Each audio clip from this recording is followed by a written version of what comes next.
বড় এটা লইছি 3900 10 কেজি 3900 কত করে বললো?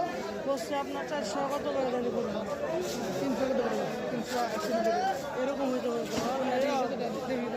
হয়েছে গুড়ানো খালি গাড়ি খুঁজতে ছিল দাম